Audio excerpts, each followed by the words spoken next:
सबको नमस्कार, जय जिनेन्द्र, जय हिंद। आज हम आपको बताएंगे कि कौन सी राशि किसकी है, कौन किस राशि का स्वामी है। तो अब स्वामी में आते हैं। सबसे पहले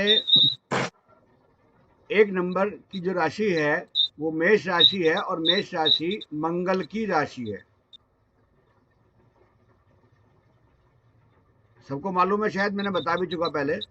2 नंबर की राशि शुक्र की राशि है। 3 नंबर की राशि बुध की राशि है, इसका स्वामी बुध है। 3 नंबर मिथुन राशि, इसका स्वामी बुध है। लिखने की कोशिश मत करो, आप समझने की कोशिश करो, समझ जाओगे आपको बढ़िया रहेगा। 4 नंबर की राशि चंद्रमा है, यानी कर्क राशि, जो कर्क राशि बोलते हैं, तो ये चंद्रमा हुई।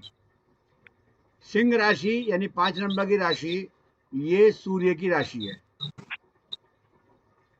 6 नंबर की राशि कन्या राशि, ये कन्या राशि आपकी बुध की है। कोई कहीं बीच में अगर समझ में नहीं आए तो बीच में आप बोल देना। 7 नंबर की राशि शुक्र की राशि है। 7 का मतलब तुला। जिसकी राशि तुला होती है वो व्यक्ति संतुलित रहता है आमतौर पे, मतलब बैलेंस्ड बोलते हैं। तुला का मतलब तराजू। 8 नंबर की राशि होती है मंगल की, वृश्चिक राशि मंगल की कहलाती है। 9 नंबर की राशि धनु राशि, धनु राशि का मतलब हुआ कि गुरु की राशि। 10 नंबर की राशि शनि की राशि, मतलब इसका मालिक शनि हुआ। और 11 नंबर यानी वो भी कुंभ है, और कुंभ का मालिक भी शनि है। और नेहा जी बताइए क्या पूछना चाह रहे हैं। नहीं अच्छा, सर, बच्चा मेरा रो कोई रहा नहीं कोई नहीं कोई नहीं कोई नहीं। अच्छा, 11 नंबर की राशि हो गई आपकी कुंभ राशि, और कुंभ राशि भी शनि की है। 12 नंबर की राशि ये हो गई गुरु की राशि, इसको बोलते हैं मीन राशि। ठीक है, सबको समझ में आ गई। अब बहुत सिंपल सा एक फार्मूला बताता हूं आपको। जो भी राशि आपकी जन्म पत्री में, सबसे पहले आपको सीखने के लिए इमीडिएटली आप जब भी किसी की जन्म पत्री देखो, दूर से पत्री देखते आप समझ आना चाहिए कि आपका कौन से नंबर की राशि किस घर में बैठी है, और वो वहां से उसका जो स्वामी है वो कहाँ बैठा है। आप केवल किसी की भी राशि को सामने कागज को देखते, उसके जन्म पत्र को देखते आप बता सकते हो कुछ तो, कि भाई आपका ये वाला घर, घर को आपको मालूम है कौन कौन सा किस किस का है, और उसमें जो ग्रह का नंबर है उस नंबर को का जो स्वामी है। रेणुका जी आप अपने आप को अनम्यूट कर लीजिए प्लीज।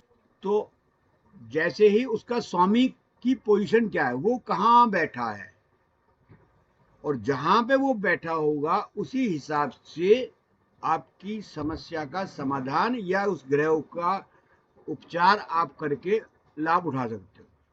जैसे कि कोई भी नंबर है, उसका अगर कोई मालिक 11वें घर में बैठ गया, तो आप ये समझ लीजिए कि वहां देखो कि 11वें घर में बैठ करके वो अच्छा घर माना गया उसके लिए या अच्छा नहीं माना गया। सपोज करो 5वें घर में बैठा है, चौथे में बैठा, ये आपको देखना है। मैंने आपको पूरा पहले बता चुका हूं कि कौन कौन सा घर कहाँ कहाँ पर अच्छा माना गया है और कहाँ कहाँ पर अच्छा नहीं माना गया है। तो आपके हिसाब से जो भी घर को मैंने बताया था, पहले घर का मालिक किस किस घर में अच्छा होता है ये बता चुका हूं मैं। तो वो आप पहले घर में देखो कि कौन सा है। 1 नंबर है तो इसका मतलब मंगल को देखो, 2 नंबर है तो इसका मतलब शुक्र को देखो। ऐसे ही आप 1 से लेके 12 नंबर तक सब समझ जाएंगे कि इसमें का मालिक कहाँ है और वो कहाँ बैठा है। आप उससे केवल ये देख लेना, अगर वो अच्छी जगह बैठा है तो इसका मतलब वो ठीक है, वहां पे उससे सेटिस्फाइड है। और अगर अच्छी जगह नहीं बैठा है तो इसका मतलब वहां से उसका सेटिस्फाइड नहीं है, उसका वहां के लिए कोई ना कोई उपचार करें, जो हमें आपको बताया है इजी से इजी उपचार करें, और उसको वहां पर भी आराम आना शुरू हो जाएगा। इतना क्लियर मैं बता रहा हूँ, आपको समझ में आ गया सब चीज? अगर नहीं समझ में आया मैं दोबारा रिपीट करूंगा, तिबारा रिपीट करूंगा, आपको समझा करके मानूंगा। समझ में आ गया सबको? ये हैंड रेज करो, आप मुझे बताओ। हाँ ये आ गया। अच्छा, अब इसी विषय में हम एग्जाम्पल के तौर पर लेते हैं कोई भी नंबर। आज हमारा विषय जो हम पढ़ा रहे थे उससे जरा हट करके है, क्योंकि आपने ये पकड़ लिया तो इसी को पढ़ा बता देता हूँ। अब आप समझ लीजिए, मान लिया 1 नंबर का मालिक पहले घर में आपका 1 नंबर है, तो आपको ये देखना है कि मंगल कहाँ है। यानी 1 नंबर का मालिक मंगल है, तो मंगल कहाँ है? तो अगर मंगल अच्छी जगह बैठा है, अपने मित्रों के घर में बैठा है, और जहाँ पे बैठा है वहाँ पर वो आराम, मतलब वो उसको कोई घर वो अच्छा है उसके लिए, तो इसका मतलब उसका पहला नंबर लिखा है तो लगन का हुआ, तो उसका मंगल अच्छा माना जाएगा। अगर कभी कभी मान लिया मंगल कुछ गलत भी हो जाए उसके साथ, तो छोटा सा भी कोई उपाय करोगे, थोड़ी सी भी बात में आप कुछ करोगे, उसको तुरंत आराम आ जाएगा। ठीक है?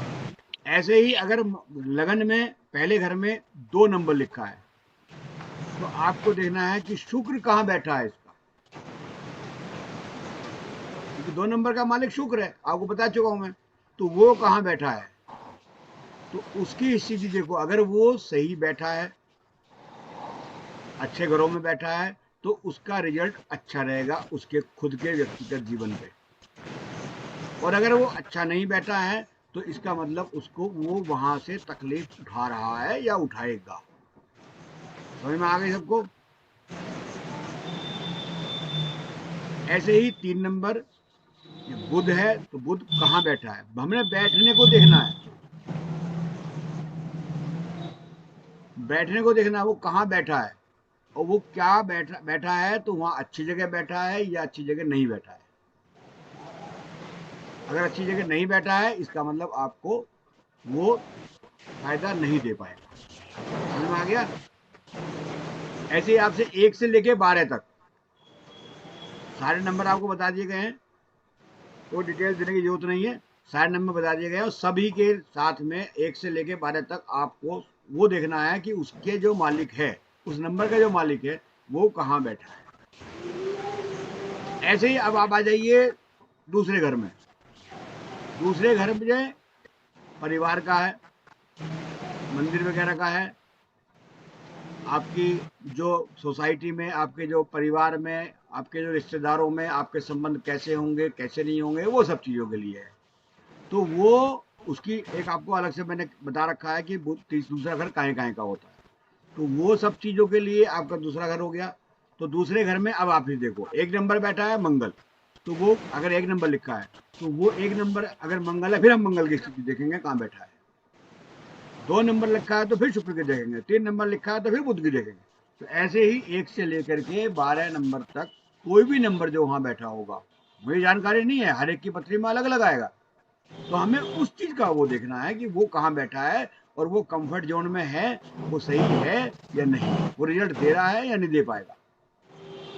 समझ में आ गया? सबको समझ में आ रहा है ना रेणुका जी? अब मैं जब अगली बार क्वेश्चन पूछूंगा तो आप बता देना, जवाब दे देना है। अगर आप ध्यान दोगी तो समझ में आ जाएगा, और 100% आ जाएगा, लाइफ टाइम के लिए आ जाएगा।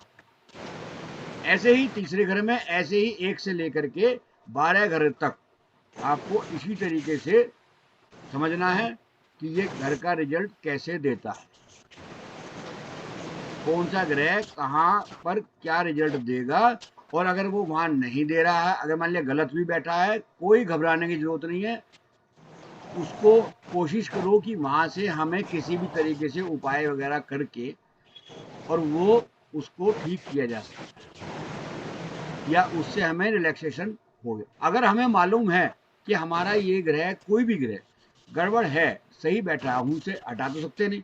अब एक तरीका ये है कि हमें कुछ को खुद को पता है कि ये वाला स्टार हमारा उतना नहीं है, हम किसी से बात भी करेंगे, हम किसी के साथ में बैठेंगे किसी की, तो हमारे खुद के दिमाग में ये पता होता है ना कि ये हमारा तो स्टार गड़बड़ है, तो आप उतने उस समय में उतने ही चौकन्ने हो जाएंगे और उतनी ही नपी तुली बात करेंगे, उतना ही नपा तुला व्यवहार करेंगे। और अपनी जब हमें पता होता है कि हमारे अंदर ये है, हमारे ग्रह गड़बड़ है, तो हम उसी हिसाब से उसका उपाय करके और अपने दिमाग में भी रख करके कि ये तो है ही खराब, तो हम जब बात करेंगे तो हमारे उसके अंदर पॉजिटिविटी के रिजल्ट मिलेंगे। क्योंकि अगर हमें मालूम है कि ये सीढ़ी है, हम इस सीढ़ी पे चढ़ रहे हैं और ये फिसलनी है, इसमें फिसल सकते हैं, तो आम तौर पे आपने देखा होगा, अगर हमें पता हो कि ये सीढ़ी है और इसमें हम फिसल सकते हैं, तो आप नहीं फिसलते, क्योंकि आप उतने ही दिमाग से अपने अपने आप से अपने आप को प्रिपेयर करके सब चीज पकड़ पकड़ा के चौकन्ने होकर के आप चढ़ेंगे और आप चढ़ जाते हैं। अगर आपको पता नहीं होता किसी भी चीज का कि मैं कैसे करूंगा, आए और फटाफट भाग के चढ़ गए, तो नीचे गिर सकते हो, क्योंकि आपको नहीं मालूम कि वो स्लिप है कि नहीं है। अगर आपको मालूम है सड़क पर जा रहे हैं, सड़क पर जामने जाने के टाइम पे अगर आपको मालूम है कि वहाँ सड़क टूटी हुई है, वहाँ खड्डे हैं, वहाँ पर स्लिपरेज है, तो ऐसे केस में आप, अगर आपको मालूम है तो आप नहीं गिरते, आप आराम से अपने गाड़ी को, अपने वाहन को, अपने कोई भी चीज को आराम से निकाल के ले जाते हैं। अगर आपको नहीं मालूम होता तब आप गिर सकते हो, क्योंकि पता ही नहीं था, आए तेजी से आए और गिर गए, चोट खा गए। तो ये केवल जब होता है एक्सीडेंटल, जब हमें नहीं मालूम। अगर हमें ज्योतिष की जानकारी है और हमें पता है, तो ऐसे केस में हम इससे फायदा उठा सकते हैं और उठाते भी हैं। सबको समझ में आ रही है? अब इसके बारे में कोई क्वेश्चन पूछना हो तो आप पूछो। अगर कोई नंबर के बारे में समझ में नहीं आया तो उसके बारे में पूछो, जो आप मुझे बताओगे, पूछोगे, मैं आपको जवाब देता हूँ। हाँ जी रेणुका जी, आप बताइए। सर जैसे राहु और केतु का कोई नंबर नहीं होता हाँ है ना, और मान लीजिए 11वें घर की जैसे हमने अभी बात की, तो 11वें घर में अगर केतु बैठा है तो हम उसका नंबर देखेंगे। फॉर एग्जांपल 8 नंबर में बैठा है हाँ केतु, तो और 8 नंबर जो है वो दूसरे घर में बैठा है मंगल, हाँ। तो उसमें मंगल को अकेला बैठा तो उसी तरह से प्रेडिक्ट करेंगे। लेकिन यदि वो शनि वगैरह के साथ बैठ गया तो फिर तो शायद अच्छे फल नहीं देगा। नहीं नहीं नहीं, ऐसा नहीं है। फिर हमें वो देखना पड़ेगा ना कि कौन से ग्रह के साथ बैठा है, तो उस ग्रह को हम शांत कर देंगे, दूसरा ठीक हो जाएगा अपना आप। अच्छा, मान लीजिए शनि के साथ बैठ गया मंगल दूसरे घर हाँ में, हाँ। और लाभ का स्वामी मतलब 11वें घर का स्वामी है। 11वें का स्वामी अब शनि के साथ बैठ गया, हाँ, तो अब वहां देखो कि वहां पे जिस भी घर में बैठा है, जिस भी घर में बैठा है, वहां पे मंगल कंफर्ट है या शनि कंफर्ट है? शनि कंफर्ट है। अगर शनि कंफर्ट है तो मंगल का उपाय कर देंगे, मंगल का मंगल से पाठ। हाथ पैर जोड़ लेंगे, भाई साहब आप जरा सा ध्यान रखो हमारा, हम आप गलत जगह बैठा दिए बैठे हो, आप हमारे, अच्छा मतलब उनसे प्रार्थना करेंगे, सीधी सी बात है, उनका उपाय अच्छा, करेंगे। तो केतु का क्या रोल रहेगा सर 11वें घर में, क्योंकि उसका तो केतु अपना। 11वें में बैठा है ना, तो किसके नीचे, क्योंकि 8 नंबर लिखा है, हाँ, इसलिए उसकी प्रवृत्ति भी जैसे मंगल की प्रवृत्ति 11वें घर में होगी वैसी ही होगी।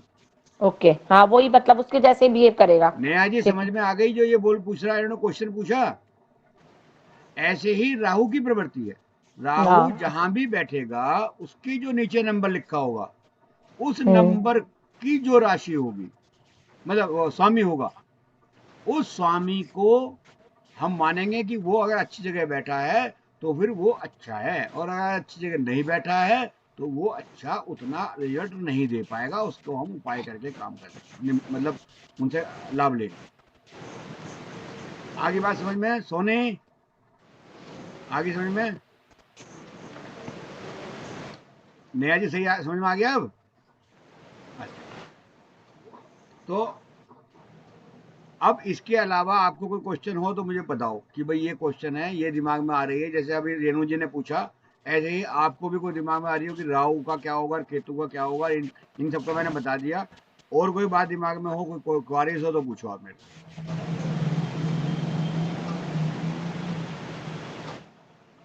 कोई नहीं है? सर किसी घर का स्वामी यदि लगन में बैठ गया तो वो अच्छा ही माना जाएगा। जैसे मान लीजिए 10वें घर का स्वामी लगन में बैठ गया शुक्र, हाँ, कोई भी और हो, साथ शुक्र में। हो, शनि हो, कोई भी हो। हाँ तो उसकी तो तो अच्छी पोजीशन सही है, अच्छी वो पानी खराब जाएगी नहीं होगा, हाँ वो खराब नहीं होगा, क्योंकि वो अच्छे हम्म, घर। हाँ, अगर 10वें घर का स्वामी छठे 8वें या 12वें में बैठ गया, हाँ हाँ या किसी अपने जहां पर वो कंफर्ट नहीं है उस घर में बैठ गया, तो वो हम्म, ठीक नहीं माना जाता। ठीक है ना? ठीक तो ये चीज आती है। अब छठे घर का मालिक, छठे घर का स्वामी अगर अच्छी जगह बैठा है, तो आदमी बीमार कम पड़ेगा होते हुए भी, क्योंकि छठे घर का स्वामी, अच्छे में बैठ गया और वो बैठा अच्छी जगह है, हम्म, तो ऐसा व्यक्ति बीमार कम पड़ेगा हाँ या छठे घर बीमार का नहीं नुकसान नहीं पड़ेगा। करेगा वो छठे घर का नुकसान नहीं करेगा फिर चाहते हैं जैसे कि अगर पहले मंगल लगन में मंगल है हम्म। लेकिन वो बैठा 8वें घर में है तो गड़बड़ करेगा ना। क्या मतलब, क्या दोबारा बताओ? लगन में मंगल है। हाँ, तो फिर कहाँ बैठेगा? मंगल में बैठता, वहीं तो बैठा है लंगन मंगल में, लगन में। नहीं लेकिन नहीं पहले अच्छी जगह नंबर पढ़। होगा नंबर नंबर होगा लगन का हाँ नंबर लगन का है और बैठा वो 8वें घर में हाँ, तो नुकसान देगा। है ना नुकसान हाँ, देगा ना वो। बाकी आ- हालांकि ये कहा गया है कि लग्नाधिपति दोष कम लगता है, ऐसे ऐसे में लगता नहीं है। जो लगन का मालिक हो, अगर लगन मजबूत है तो हमारे को ऐसा ज्यादा परेशानी आती नहीं है। बाकी फिर हम्म, भी आप उतना कंफर्ट फील नहीं कर सकते जितना आप, अगर वो कहीं और बैठा होता तो ज्यादा अच्छा था। वहां पे आपको परेशान थोड़ा बहुत रहेंगे रहेंगे आप। और बताइए, किसी को कुछ मालूम करना हो? नेहा जी, कुछ नहीं, समझ सर में आ गया? सप्तम में सप्तम में यदि 10 नंबर की राशि है हाँ, और छठे घर में शनि बैठा है, तो इसमें ये उपाय है कि हमें मतलब नॉन वेज नहीं खाना चाहिए। हाँ, चाहे वो छठे घर में यदि मंगल बैठा है, वो हमने आपको अलग चैप्टर है पूरा बताया था। बाकी छठे घर में यदि नंग मंगल बैठा है, तो वो अच्छा नहीं हो। अच्छा तो ठीक है वैसे तो। बाकी यदि आपने नॉन वेज लिया, तो उसको एक्टिवेट कर दिया, और वो वहां पर रिजल्ट अच्छे नहीं देता।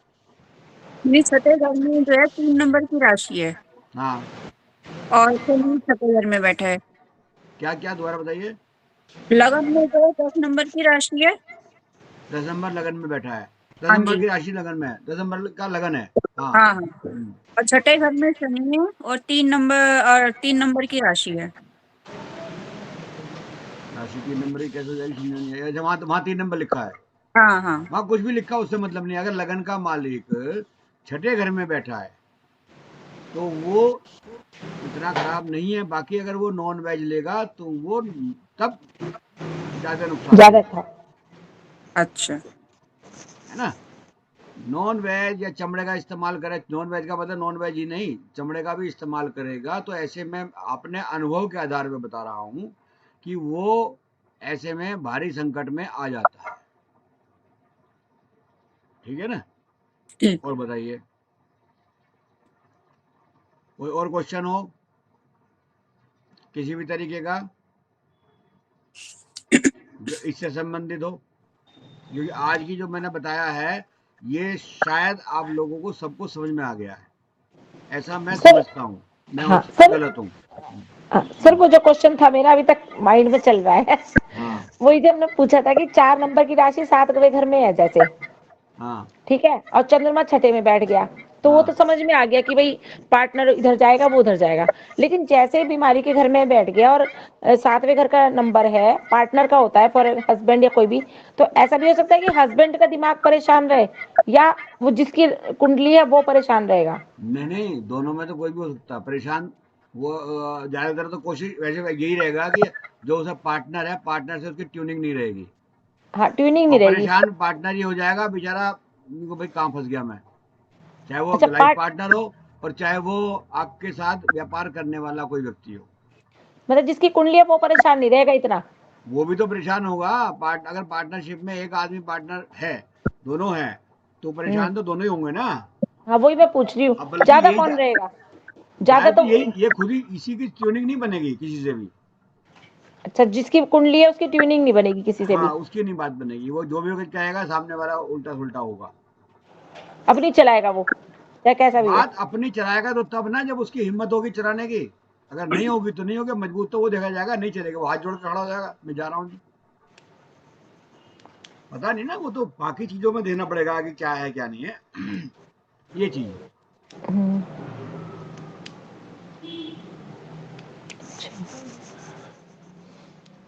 अब अभी अभी जो है इस समय में सबको जो जो बात इसका फंडामेंटल है वो तो समझ में आ गया ना। जी। हाँ प्रियंका जी, समझ में आ गया सब चीज, कुछ और डाउट है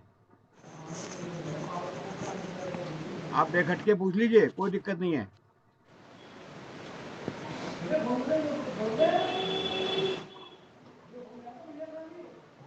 अगर कोई डाउट नहीं है, सब कुछ ठीक है, तो बहुत अच्छी बात है।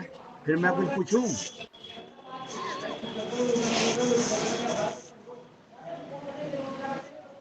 नो, अगर कोई भी ग्रह मान लिया 9वें घर का मालिक है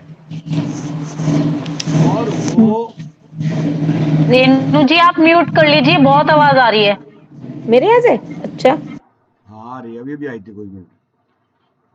अगर सपोज करो 9वें घर का मालिक है कोई भी ग्रह और वो चौथे घर में बैठ गया, तो हमें कैसे पता चलेगा कि वो अच्छा है या बुरा है?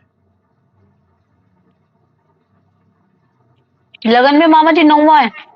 लगन में नहीं, 9 नंबर राशि में, सुनो ध्यान से, 9 नंबर घर में कोई भी ग्रह है, कोई भी नंबर लिखा है मान लिया, उस घर का स्वामी आपके चौथे घर में बैठ गया, तो वो अच्छा होगा कि बुरा होगा? अब बोलो, बिना अनम्यूट किए नहीं बोलता ये। हाँ हाँ, किसको बताना है सर? नाम से पूछ लीजिए एक एक करके। नहीं नहीं, ऐसे ही बता दो, आप ही बता दो। नहीं नहीं, मैं मैं तो समझ, सोच रही हूँ अभी, मैं पूछ रही हूँ सर, ग्रह सुन, कोई कोई सुनो कंसीडर नहीं करना है सुनो सुनो, तो अच्छा रहेगा, अच्छा अब रहेगा। हमें एक चीज देखनी है, बहुत ध्यान से सुनो, बहुत हमें ये देखना है। मैंने ये, मेरी बातों में आपने ये नहीं पूछा मेरा क्वेश्चन ही अधूरा है, आपने ये नहीं कहा मेरे से कि क्वेश्चन ही अधूरा है। मैंने कहा था सर, आपको ग्रह नहीं पता ग्रह कौन सा बैठा है। वो मैं वही तो कह रहा हूँ। आप ये देखिए, ये आप ये पूछिए कि जी 9वें घर में कौन सा ग्रह है? हाँ वही।